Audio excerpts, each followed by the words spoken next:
jambu madu Delhi. Nah, ini adalah jambu madu Delhi. Kelebihannya ya saya bentuknya aja ya. Ini warnanya hijau karena kan madu Delhi hijau namanya itu. Terus warnanya hijau, super manis. Tapi kelemahan di jambu madu Delhi adalah dia harus di dalam planter bag, tidak bisa kita tanam di dalam tanah, karena kalau kita tanam di dalam tanah itu nanti buahnya warnanya akan pink, rasanya tidak manis. Pernah saya upload di video sebelumnya ya. Nah, itu kelemahan di jambu madu Delhi harus di dalam planter bag. Kelebihannya yang jelas ini berbuahnya sepanjang tahun, bener-bener gak ada musimnya, rasanya super manis, tampilannya bagus. Jadi kalau kita mau budidayakan itu prospeknya bagus. Contohnya di Pontianak sekarang harga jambu madu Delhi kalau di kebun saja 40.000, pasaran di luar kebun bisa mencapai 60.000. Jadi itu peluang besar. Kalau kita ke kebun ini setiap harinya ya, kita perhatikan setiap harinya di sini, ini benar-benar tidak ada musimnya. Setiap hari akan ada buahnya dan setiap hari bisa panen. Nah, ini kita lihat, jadi ada yang lagi berbunga, ini lagi ada berbunga, terus ini ada yang kecil, lebih besar, mungkin di pohon lain ada yang lebih. Nah, kalau kita lihat di sebelahnya, nah ini ada yang masak ya, udah agak besar lah, belum masak. Yang kecil ada yang bunga. Jadi ini teman-teman semua, ini prospeknya bagus. Bagaimana cara budidayanya?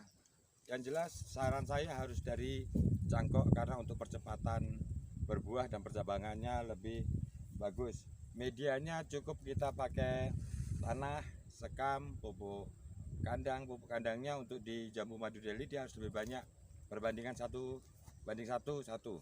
Jadi 1 pupuk kandang, 1 sekam, 1 tanah. Mau tanah boleh pakai gambut atau tanah subur, topsoil, itu bisa kita gunakan. Di lain itu, selain tanah, untuk pemupukannya jambu dalhari ini cukup pakai NPK standar saja. Kecuali pada saat musim hujan kita jangan pakai NPK 16-16, tapi kita pakai NPK 9-21-21. Karena apa? Pada saat musim hujan itu pasokan nitrogennya sudah cukup banyak masuk dari air hujannya. Jadi jangan kita tambahkan dengan NPK yang N-nya yang cukup besar. Jadi jangan pakai 16-16, kita pakai 9-21-21. Itu untuk pemupukannya. Kita pupuk kalau di tabu lampot bisa seminggu atau 2 minggu sekali. Kalau seminggu sekali segini kita pakai 2 sendok sudah cukup. Rutin aja kita kasih. Untuk pengendalian hama itu biasanya di ujung daun itu mana ya, kita kalau lihat ini kebetulan perawatannya bagus, sulit kita jumpai daun. Biasanya kalau teman-teman lihat sekalian di ujung daun ini, terutama pada daun muda itu ada coklat-coklat, tapi ini pasti tidak. Oh, ini kebetulannya kita temui seperti ini. Nah, ini daun mudanya coklat ini karena serangan hama walang sangit. Jadi dia mengisap daun mudanya lalu kering. Itu pengendaliannya bisa kita semprot dengan insektisida yang kontak, bisa Matador atau yang lainnya lah. Kita semprot pada pagi hari antara jam 6 sampai jam 7 pagi, karena kalau kita semprotnya sudah terlalu siang hamanya bisa berterbangan. Jadi kita semprot di sana, nanti tahu yang di sini terbang karena baunya mungkin sudah menyebar. Jadi kalau untuk hama paling terbanyak itu. Terus kutu putih ada banyak cara untuk pengendalian hamanya. Misalnya kalau kita mau cara kimia, cari aja yang kandungannya amabektin, bisa merek Abektin atau Planet, yang lainnya pun bisa, tapi harus harus diberi deterjen untuk semprotan kimianya, karena kutu putih itu mengandung badannya itu ada lapisan lilinnya. Kalau nggak kita campur deterjen, nantinya tidak akan tembus dan dia tidak akan mati. Itu untuk pengendalian kutu putih. Untuk yang lainnya, saya pikir lebih mudah. Untuk jambunya kita bungkus itu pada saat ini. Ini teman-teman lihat semua. Di sini ada bunga. Kalau ini bunganya sudah gugur, baru nanti kita bungkus ya. Jadi jangan nunggu besar. Kalau kita nunggu besar nanti akan hilang, akan mudah serang lalat buah.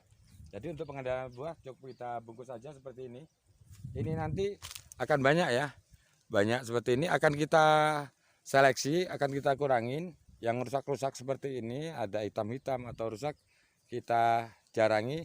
Sekitar 1 dompol nanti kita sisakan 6 biji, 1, 2, 3, 4, 5, 6, 7. Oh, ini. Jadi 1 dompol itu 6, baru kita bungkus. Jangan terlalu banyak. Kalau terlalu banyak nanti buahnya kecil-kecil, berhimpitan, dia akan mudah gugur juga. Jadi kalau cuma 6, masih ada ruang, tidak terlalu himpit, tidak mudah rontok juga. Jadi fungsinya pengurangan jarangan itu pertama supaya tidak banyak yang gugur, dan yang kedua adalah buahnya akan jauh lebih besar. Secara hitungan kilonya atau nasenya akan sama saja kok. Bisa juga malah lebih kalau dibandingkan dengan yang dompolannya terlalu banyak, karena risiko rusaknya, busuknya, karena impitan, bisa mati jamur dan sebagainya, itu akan jauh lebih besar. Untuk di pot ini kita pemberian dolomit dan penanaman pupuk kandang, jangan lupa kita tambahkan minimal 6 bulan sekali atau 3 bulan sekali, lebih bagus. Jadi nanti pupuk standarnya kita cuma pakai NPK saja. Bila mana nanti ada kurangan, misalnya buahnya rendah atau terlalu sedikit, nanti bisa kita tambahkan NKP, misalnya buahnya terlalu sedikit, jadi NPK kita tambahkan NKP, atau bisa juga pakai TSP, tapi TSP akan lebih lama ya buahnya. Bisa juga kita gunakan KNO3 untuk memperkuat supaya tidak rontok. Jadi kalau penyakitnya bunganya banyak dan tidak rontok, silakan ditambahkan dengan KNO3 atau kemudian KSL. KSL itu fungsinya supaya bunga tidak rontok, memperkuat jaringan sel, juga berpengaruh untuk pemanisan buah, juga buah tidak mudah pecah-pecah. Nah, mungkin itu saja teman-teman untuk jambu madu jelly. Misalnya nanti ada pertanyaan, silakan aja tanyakan di bawah ya. Oke, sampai itu aja.